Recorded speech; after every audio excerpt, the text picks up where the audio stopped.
Alerta Entrevista. No Alerta Entrevista de hoje, nós conversamos com o Sérgio Carvalho, ele que é superintendente de transporte público da BH Trans. Sérgio, muito obrigado por vir até a redação da Rádio Super, do Jornal O Tempo. Uma boa tarde para o senhor.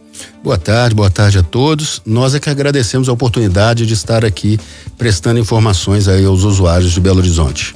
Pois é, Sérgio, a gente está aí com uma greve dos metroviários, o que acaba prejudicando bastante quem precisa trabalhar ou se deslocar para a folia durante esses dias todos de feriado prolongado. O cidadão de Belo Horizonte, ele vai ter o transporte público garantido, pelo menos ao que compete à BH Trans, que é o transporte por ônibus? Sem dúvida. No que compete à BH Trans, nós temos um plano aí de reforço das linhas. Então, essa greve, evidentemente, pode até ser que ela não ocorra, mas se de fato ela ocorrer, nós, dentro das possibilidades, estaremos promovendo os devidos reforços nas linhas. A gente tem recebido dos nossos ouvintes e espectadores muitas reclamações em relação ao não cumprimento do horário nos ônibus nos últimos dias. Por exemplo, ônibus que passam, um exemplo prático que a gente teve aqui ontem, 12:20, só passou 1:10, vários colegas aqui da redação também reclamam de atrasos ou até mesmo de não passagem de um determinado veículo na linha prevista. O senhor tem recebido esse tipo de demanda lá na BH Trans? A BH Trans tem diversos canais de recepção dessas demandas dos usuários e elas são muito importantes para nós sempre, porque elas nos permitem direcionar melhor a nossa fiscalização em campo. Evidentemente, se nós pegarmos um dia útil normal, nós temos hoje cerca de 23 mil viagens sendo realizadas por dia. É claro que a gente não consegue estar presente fisicamente nas 23 mil viagens, mas nós temos uma equipe de fiscalização em campo para poder fazer o acompanhamento, no próprio COP, através dos softwares de acompanhamento da operação. Então, essa é a nossa missão, fiscalizar a prestação do serviço, garantindo a oferta do transporte aos usuários. A Prefeitura de Belo Horizonte, ela fez uma longa negociação no final do ano passado em relação ao subsídio que é dado para as empresas do transporte público, conseguiu aí adiar mais uma vez o aumento na tarifa para o usuário, mas mesmo assim as empresas continuam protestando. Essa semana mesmo a gente teve a manifestação de trabalhadores lá da estação, que param na estação Pampulha, né, de uma empresa em específico. Como que a BH Trans tem lidado com essas empresas que ainda continuam reivindicando mais subsídios por parte da prefeitura? Essa matéria está sendo tratada aí diretamente pela prefeitura, pela Superintendência de Mobilidade, e a BH Trans, nesse contexto, ela continua promovendo a sua fiscalização, no sentido de que, se alguma viagem deixa de ser realizada como deveria ter sido realizada, as empresas estão sujeitas às penalidades previstas nos regulamentos de serviço. O subsídio, nesse momento, né, como eu disse, está sendo tratado pela prefeitura, pela própria SUMOB, que é a Superintendência de Mobilidade, e a Câmara Municipal, através de leis específicas, traz aí um alívio, de certa maneira, para as concessionárias e permitiu até agora que a tarifa não fosse reajustada. Certo. A gente tem então o carnaval que começa neste fim de semana, já praticamente a cidade inteira já está em folia desde o dia 4 de fevereiro, mas a gente sabe que o volume maior vai ser nos 4 dias, né? Sábado, domingo, segunda e terça. A BH Trans está preparada, juntamente com as empresas de ônibus, para enfrentar esse feriado? O prefeito Fuad Noman, do PSD, esteve conosco hoje pela manhã no Café com Política. Ele disse, garantiu, não vai faltar ônibus. O senhor confirma que realmente a cidade vai estar preparada para transportar os foliões? Sem dúvida, a BH Trans trabalhou juntamente com as concessionárias no sentido de detalhar todos os planos de operação. Então nós temos aí, a partir de sábado, mais de 400 pessoas da BH Trans estarão trabalhando todos os dias, né, no sábado, no domingo, segunda, terça, a fim de garantir desde a questão do fechamento do sistema viário, aonde teremos blocos e desfiles, né? Até a questão da sinalização para os usuários, tanto do transporte coletivo quanto dos veículos, os pedestres. Então, por exemplo, no transporte coletivo, nós teremos mais de 260 pontos de ônibus que sofrerão alterações em função dos desvios. todos esses pontos, as informações estarão disponíveis em cartazes no local. Então o usuário vai ter a informação lá, daquela linha que passa no ponto, qual é o ponto mais próximo que ele vai poder pegar, já que aquele estará fechado. Além disso, aproveitando a audiência aí do programa, a gente aproveita para comunicar aos usuários também que todos os aplicativos, né? E ainda tem vários aplicativos em funcionamento, a gente pode destacar o BH Bus+, a gente pode destacar o próprio Waze, o Google Maps, eles estão através de uma parceria com a BH Trans, com todas essas rotas desenhadas, né? Então os usuários têm essa informação em tempo real, né? Por meio desses aplicativos. Também a prefeitura, no site, na internet, né? No portal, o usuário pode ir lá pesquisar no site prefeitura.pbh.gov.br, tem lá a aba de carnaval, então ele consegue pesquisar a linha dele, um ponto que esteja desativado, todas essas informações, as áreas de restrição na cidade, os horários de restrição, tudo isso está disponibilizado para os usuários, para que os foliões tenham essa garantia de poder se dirigir de casa para o bloco, ou mesmo, muita gente trabalha ainda nesses dias, né? Ou mesmo para o trabalho. Eu quero até destacar um trecho dessa fala do senhor em relação aos aplicativos, porque quando nós trouxemos essa notícia desde semana passada, dessa recomendação da BH Trans que os foliões e motoristas fiquem atentos aos aplicativos, muita gente em rede social que às vezes nem lê a informação completa, fez uma crítica, né? Nossa, mas a BH Trans está terceirizando a responsabilidade, mandando a gente olhar o Maps ou o Waze. Houve muito desse tipo de crítica em rede social, mas não é simplesmente olhar. Existe então uma parceria e uma transferência de informação também da BH Trans para esses aplicativos, né? Esses aplicativos estarão atualizados com que a BH Trans está trabalhando de modificação nas vias. Sem dúvida. A BH Trans tem uma política, inclusive, que é a política de dados abertos, que permite que qualquer aplicativo, qualquer empresa de tecnologia que queira acessar os dados, né? Dados tanto do transporte coletivo quanto de trânsito, eles podem. Então existe uma portaria que formaliza essa parceria. Então essas empresas podem sim obter o dado. Evidentemente que esse cadastro, a empresa, ela tem que mostrar que aquilo vai ter um interesse público. Mas então o Waze, o Google Maps, o BH Bus+, mas a gente destaca também que o próprio site da Prefeitura de Belo Horizonte traz também todas essas informações. Nós temos aqui a reclamação de um usuário aqui de metrô e ônibus, é o Fábio Santos. Ele está dizendo o seguinte: ele trabalha na região central de Contagem, utiliza os ônibus e também que saem de Belo Horizonte e também o metrô. E ele disse que já gravou até vídeos mostrando que os motoristas não cumprem os horários e que já fez a reclamação na BH Trans e que mesmo assim não houve uma mudança. O que mais ele pode fazer? É importante, né, continuar fazendo esses registros, como a gente conversou aqui no início da nossa reportagem. Esses registros, essas manifestações dos usuários, elas são muito importantes porque elas nos permitem direcionar melhor a nossa fiscalização, já que a nossa fiscalização ela é limitada em termos de número de pessoas. Então é muito importante que isso seja feito.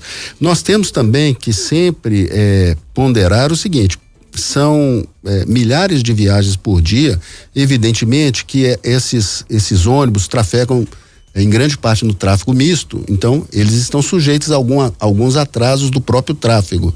Então algum nível de atraso ele é considerado normal, mas aqueles atrasos ou aquelas viagens que não foram realizadas e que a nossa fiscalização então detecta, os concessionários estão sujeitos às penalidades, que são as multas contratuais em função daquele descumprimento. Mas o nosso objetivo na BH Trans é sempre avaliar por que um determinado problema está acontecendo. Se for um problema pontual, a gente pode atuar naquele ponto, seja com projeto viário, melhorando tempo semafórico, por exemplo, melhorando a geometria ou melhorando a programação propriamente dita da linha, aumentando viagens, se for o caso, né?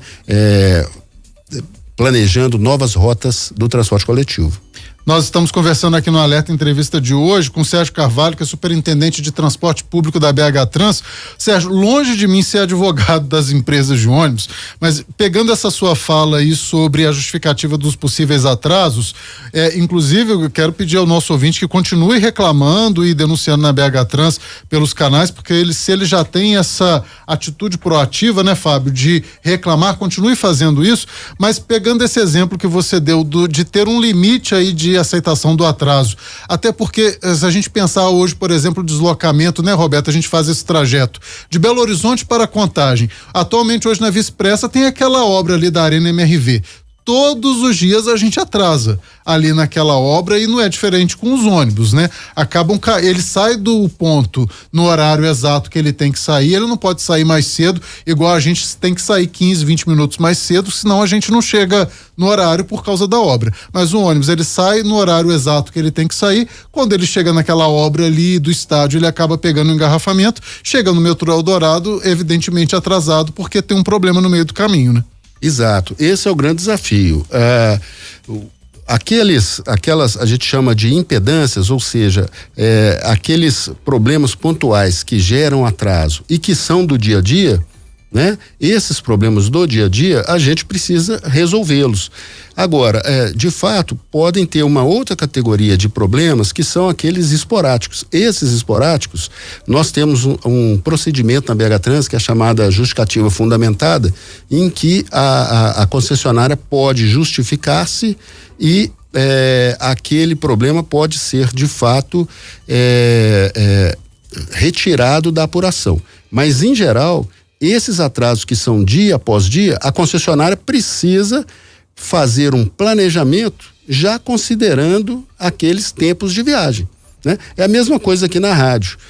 Se um companheiro seu de trabalho chega atrasado todos os dias, isso não é justificativa, mas se ele chega todos os dias pontualmente e eventualmente ele se atrasa, evidentemente, imagino eu, que você vai olhar com olhos diferenciados. Sim. Então, para ficar bem claro para o usuário, esses atrasos que são realizados diariamente, eles precisam estar dentro do planejamento da concessionária e eles não são justificativa para que esses atrasos ocorram. Aqueles que são esporádicos, totalmente atípicos, é que estão sujeitos a esse tipo de avaliação e podem ser, digamos, entre aspas aí, perdoados quando são de fato atípicos. A gente tem uma outra pergunta de ouvinte aqui, que é do Matheus, do bairro Boa Vista de Belo Horizonte. Ele disse assim: o senhor falou sobre as multas, mas ele está lembrando aqui, o próprio jornal Tempo já vem noticiando que as empresas nunca pagam as multas e que elas acabam recorrendo e que a maioria das multas não são pagas, né? E não só em relação ao transporte público, em outras questões também. O que a gente pode dizer assim, em relação, será que a empresa não vê aí um campo de impunidade, já que ela consegue recorrer dessas multas? Essa questão das penalidades, elas estão previstas explicitamente nos instrumentos de regulação, que são os contratos. Então, nós temos alguns prazos, né? Possibilidade de recurso, mas ao final desses prazos, ao final desses recursos, essa penalidade, ela vai sim ser paga pelas concessionárias. Nós já tivemos aí, em outras oportunidades aí, leis específicas que trataram desse assunto, né? E você pode ter certeza, vencido todos esses prazos, todas essas penalidades vão para a dívida ativa e aquele CNPJ do responsável por aquelas penalidades terá que fazer os pagamentos. Então não faz por agora porque tem a possibilidade de recursos, mas a prefeitura chega num limite que ela consegue de certa maneira executar isso, né? Exatamente. Sobre táxis e aplicativos, a BH Trans tem dado algum tipo de orientação para esses profissionais, ô Sérgio? Sim, com relação ao táxi, especificamente no carnaval, nós teremos 16 pontos de táxis específicos em cima ou próximo das áreas de restrição. Esses pontos foram pensados para propiciar ao usuário o conforto para poder tanto chegar a essas áreas de restrição. Áreas de restrição são aqueles fechamentos que ocorrerão na cidade, alguns no centro da cidade, ali na proximidade do Mineirão, Então nós temos alguns pontos aí lá no Santa Teresa, por exemplo. Então esses pontos de táxis especiais estarão sendo criados aí no Carnaval. Olha, o nosso prazo infelizmente está acabando, mas eu gostaria que o senhor ressaltasse para os nossos ouvintes, espectadores, quais são os canais que as pessoas, mesmo durante esse feriado, podem buscar a BH Trans, fazer algum tipo de reclamação, de denúncia, elogio, enfim, entrar em contato com a empresa. Tá. Em relação à informação, primeiro, né, a gente gostaria de ressaltar aqui, o usuário pode buscar informação completa desses fechamentos, dos pontos desativados, dessas áreas de restrição, tanto no site da prefeitura, na internet, quanto nos aplicativos BH Bus+, no próprio Waze, no Google Maps, dentre outros. Com relação a reclamações, manifestações de usuário, a BH Trans tem vários canais. Um dos canais é o WhatsApp lá da Superintendência de Mobilidade, que é o 984725715. Então lá o usuário pode registrar a sua manifestação, a sua reclamação específica. No PBH app também, o usuário facilmente lá consegue registrar a sua reclamação. E também no portal de serviços, que é o servicos.pbh.gov.br. Perfeito. Sérgio, alguma outra recomendação para o folião que eu não tenha te perguntado? Eu acho que, assim, como o Carnaval é um dia atípico em função desses desvios de trânsito que existe, desvio das linhas de ônibus, é o folião procurar programar-se, né? Procurar verificar com antecedência, se ele for de ônibus, qual linha de ônibus ele vai pegar, qual desvio que está sendo feito, como a gente já colocou, já tem essa informação disponível para ele. Se ele vai utilizar o carro, também procurar saber nos mapas que estão disponíveis para ele, quais os horários, aonde vai estar fechado, qual rota que ele vai passar preferencialmente. E aquele usuário que vai se deslocar para o centro da cidade, por exemplo, no sábado, para fazer outras atividades, se ele puder antecipar essas atividades para hoje, para amanhã, por exemplo, ou postergar para depois do Carnaval, tanto melhor. Mas se ele tiver que se deslocar, seja para diversão no Carnaval, ou seja para trabalho, ele terá condições de fazê-lo com segurança. Perfeito. Nós conversamos com o Sérgio Carvalho, superintendente de transporte público da BH Trans. Muito obrigado pela disponibilidade do senhor e espero que seja presencialmente ou virtualmente, pós-carnaval, a gente consiga fazer um balanço e que dê tudo certo pro folião em Belo Horizonte, porque são esperadas aí pelo menos 5 milhões de pessoas durante todos esses dias, né? Muito obrigado. Isso mesmo. Nós é que agradecemos a oportunidade de estar aqui. É muito importante aproveitarmos a audiência do seu programa para levar essas informações para os usuários. Muito obrigado, um abraço para o senhor. Um abraço.